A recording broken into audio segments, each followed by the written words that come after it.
ನಮ್ಮ ಚಿಂತಾಮಣಿ ನ್ಯೂಸ್ ಕನ್ನಡಕ್ಕೆ ಸ್ವಾಗತ. ಗಡಿ ಭಾಗದಲ್ಲಿ ಮುಂದುವರೆದ ತುಂತುರು ಮಳೆ ಮತ್ತು ಶೀತಗಾಳಿ.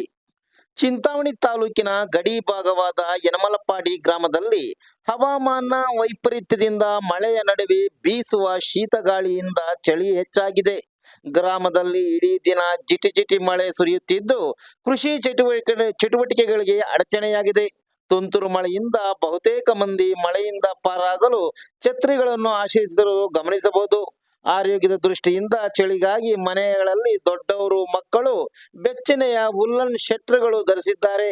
ಗಡಿ ಭಾಗದಲ್ಲಿ ರಭಸವಾಗಿ ಬೀಸುತ್ತಿರುವ ಗಾಳಿಯಿಂದ ಮರದ ರೆಂಬೆಗಳು ಜೋರಾಗಿ ಅಲ್ಲಾಡುತ್ತಿರುವ ದೃಶ್ಯ ನಾವು ಕಾಣಬಹುದು.